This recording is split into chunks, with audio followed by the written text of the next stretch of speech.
Gerard Cop Ition is one of Magic's greatest heroes, and he's just been given brand new life in an absolutely stunning looking new card.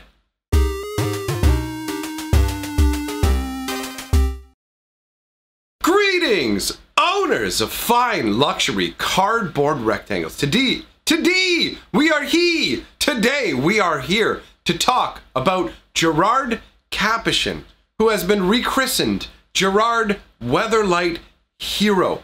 The artwork on this card is absolutely amazing. Honestly, I am very much in love with the art of this card, and there are a number of characters of Magic's history who are encompassed in the artwork as well. So I thought it would be interesting to go over who's there and also talk about the one glaring omission that is kind of sad and tragic. And actually that's Gerard's story in a nutshell. Sad tragedy, but also there is some deep beauty to it as well. So let's start out by just looking at the artwork of the new Gerard card that is coming with Commander 2019.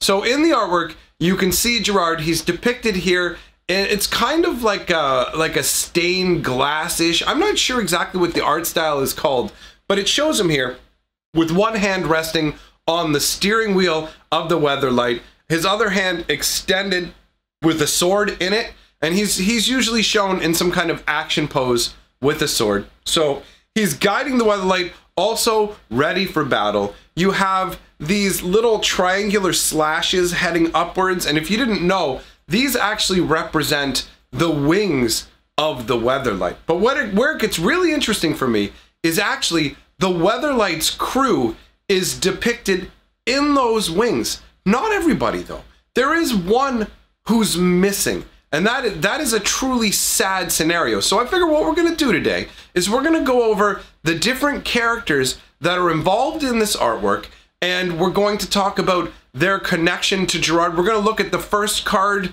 that they were on, introduced into Magic, and give a little snippet of history. Honestly, Gerard is so epic and sprawling in his storyline that he is going to require a many multi-parted lore series to cover him. So for now, we're just going to cover what this art is talking about in terms of the different characters, because we've got Captain Sisay, we've got Orim, Tahngarth, Miri, Sqweep, and Karn all represented in the wings. So I thought it would be cool to take a look at each of the cards they originally showed up on, talk about their relationship to Gerard, everything like that. Now, I'm just going to go over it briefly because this isn't going to be an all-encompassing history, but it will give you a little bit of flavor. So in no particular order, not showing any preference to any particular members, we're going to start out with Captain Sisay.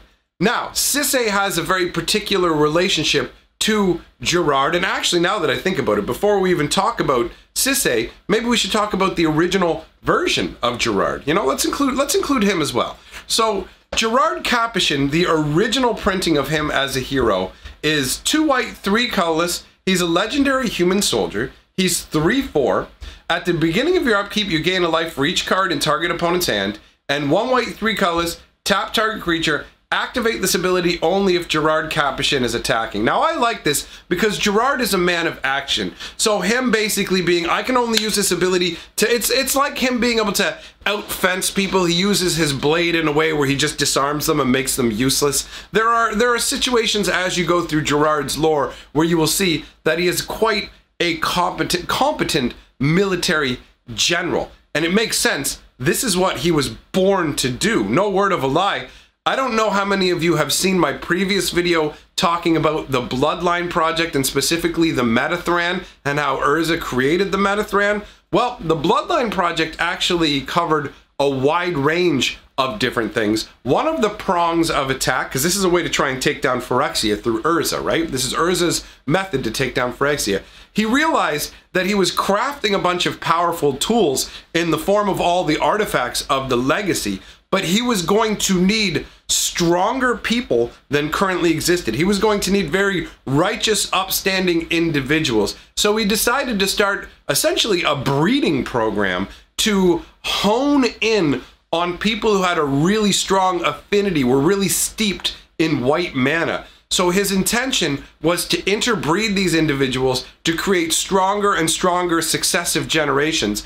And that culminated in the creation of Gerrard and Sqweep specifically. So Karn, who we will talk about in a moment, was actually part of the legacy artifacts that Gerard and Sqweep essentially together were the guardians of, although Gerard was the guardian of most of the Weatherlight artifacts, the legacy, all that kind of stuff. So Gerard Cop Ition in the artwork here, he is shown depicted with his blade out. He's ready to go. It looks like he's ready to leap off of the rigging of a ship, and the way you can see the air all, it's like behind him where there's no actual terrain, it makes, well, I mean, it could technically be the dark parts of the bottom could technically be terrain, that it's just he's really high up in the sky. This is him being depicted flying on the sky ship Weatherlight, which you could see him piloting later on. Now, he's not normally the one who's piloting it though. He's not normally the captain.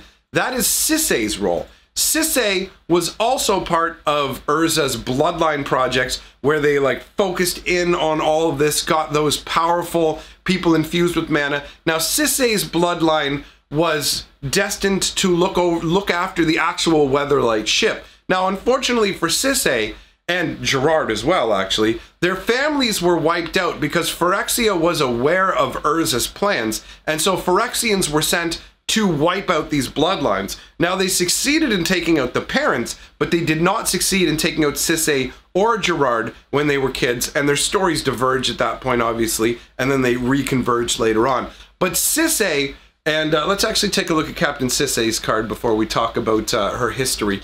So Captain Sqweep, 1 green, 1 white, 2 colors for a 2/2 legendary creature. She's a human soldier as well, updated, but I'm going to show you the original versions because I like doing that. I'm going to show you the invasion version. So, her ability is tap, search your library for a legend or legendary card, reveal that card, and put it into your hand, then shuffle your library. Her leadership forged the Weatherlight's finest crew. So when Sqweep was a child, she actually ended up being abducted. She was abducted by slavers. And then she was freed by pirates, and she actually ended up joining these pirates and moving her way up the ranks. Now, with her flying ship, because she had the Weatherlight, she became rather famous over time. And again, keep in mind, I am really glossing over a lot of the details because these characters will all get their full lore exploration. If I tried to put all this in one video, it would be like 10 hours long. So, Captain Sqweep becomes a well-known captain, essentially, and she ends up drawing in Tahngarth to serve as her first mate. So that's how Tahngarth actually gets involved with all of this as well. Tahngarth is a Minotaur hero, and the first time we see him is on the card from Planeshift, Tahngarth Talrim Hero. 2 red, 3 colors for a 4/4. He has Vigilance, or under the old school wording, attacking doesn't cause him to tap. And for a red and a colorless, you can tap him, and he deals damage equal to his power to target creature. That creature deals damage equal to its power to Tahngarth.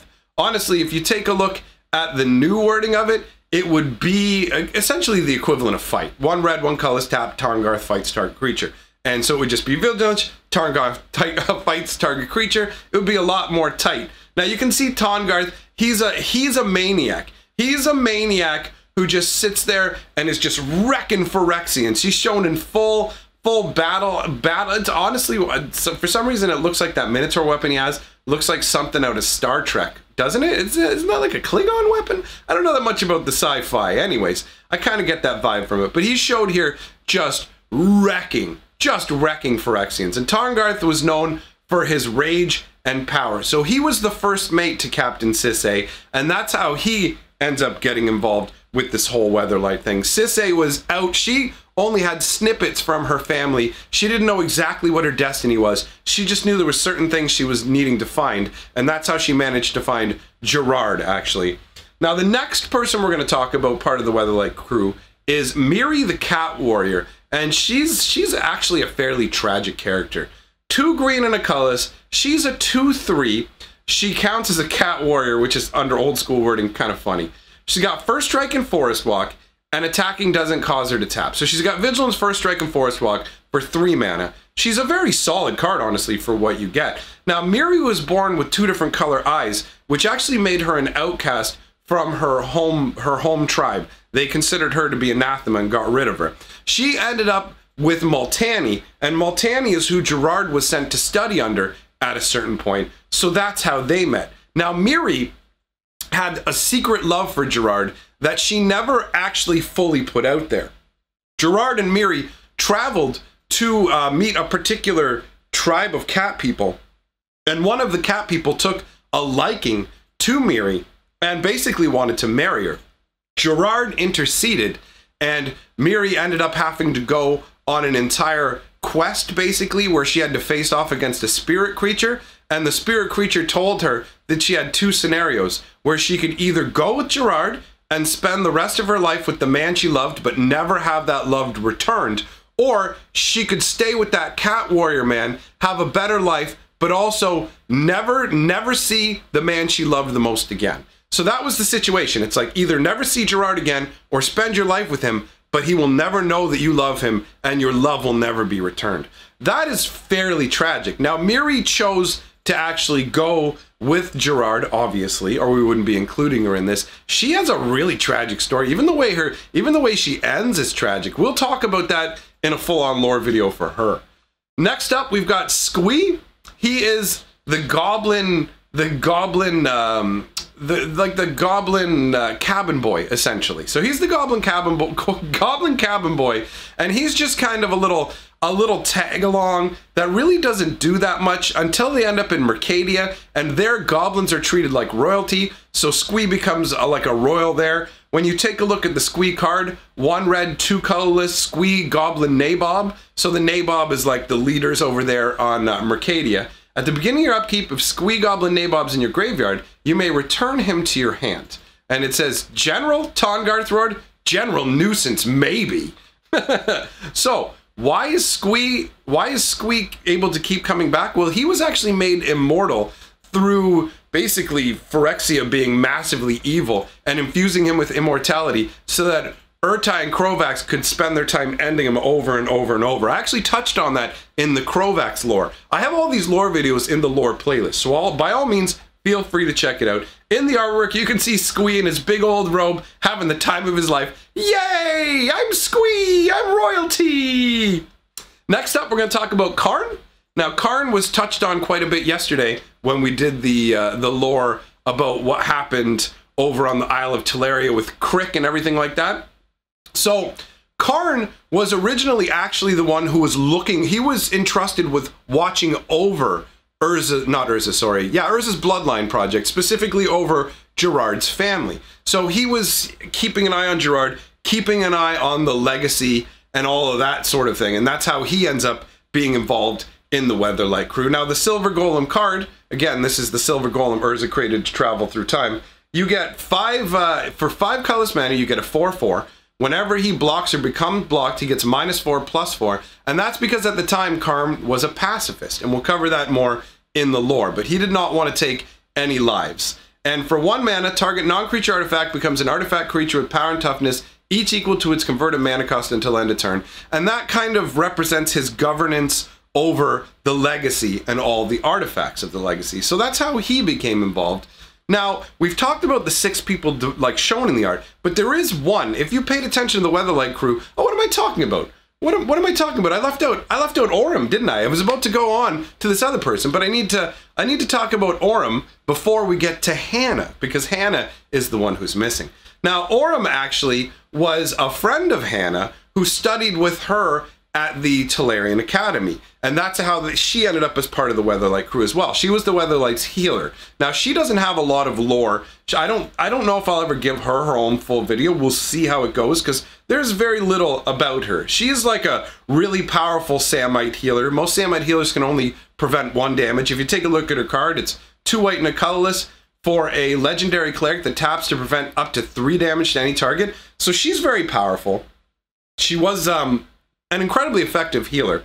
The flavor text says, the silkworm spins itself in new existence, so the healer weaves the threads of life. Now, I probably like skipped over Aurum because she has the least impact, it feels like, in the Weatherlight story. She doesn't do that much, and even when Hannah catches Phyrexian sickness, she's not, Aurum's not fast enough to save her. The artwork is that old school Cajafoglio, very distinctive. You can see Aurum with her fat face staring at some healing concoction that she's created. I really liked the artwork overall, honestly. But I always thought that Aurum had like a big old chubby chica face, so she's like a me. So anyways, obviously the cat's out of the bag in terms of who's missing, right? It's Hannah. And Hannah is a big one to have missing. Hannah's actually the daughter of Rain Academy Chancellor and Baron. And that was another bit of Urza's meddling when it comes to Urza's Bloodline project. And there was a lot of debate about that. There was a lot of debate about how ethical it was to be messing with people's bloodlines and manipulating people's fates that way. But anyways,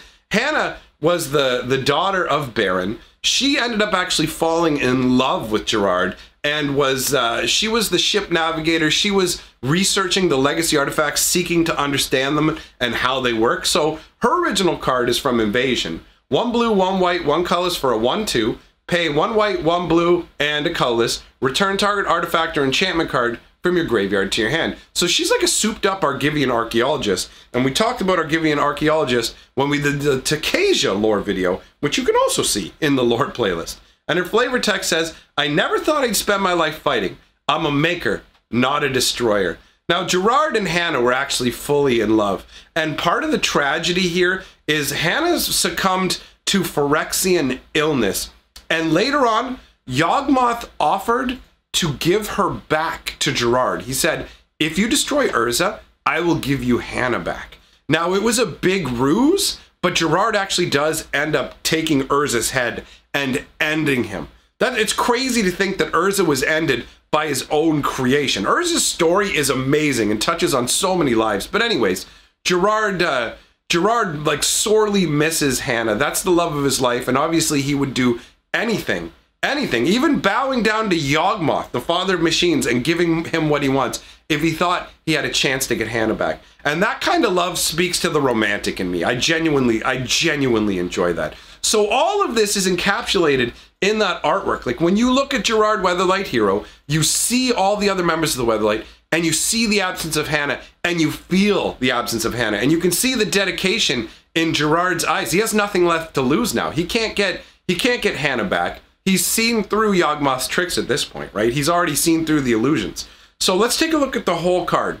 1 white, 1 red, 2 colors for a 3/3 with first strike. When Gerard Weatherlight Hero goes to the graveyard, you exile it and return to the battlefield all artifact and all creature cards in your graveyard that were put there from the battlefield this turn. And the flavor text says, Gerard's final act ensured his legacy would never die. Oh, I actually feel myself getting a little emotional thinking about it. I'm getting a little misty-eyed. Gerard is so badass. He's such a pimp. He sacrifices himself to save everybody. The power level on this card is actually really strong too. I mean, in Commander, you can put him back in the command zone. Exiling him doesn't even matter. But him being exiled and gone forever while saving everybody, it feels incredibly heroic. The artwork for this card is phenomenal. And if you get a little bit sad thinking about Gerard getting destroyed like I do, just remember that one of the most famous quotes from Gerard is on Vindicate. And it says, don't mourn for me. This is my destiny. And it's like, yes! Yes! It gets me hyped, man. Honestly, this card, Gerard Weatherlight Captain, is fantastic. I absolutely adore it. It's a home run on every level. The flavor fits where he's saving artifacts and people, the whole thing, the heroic sacrifice, it's all tied together so well.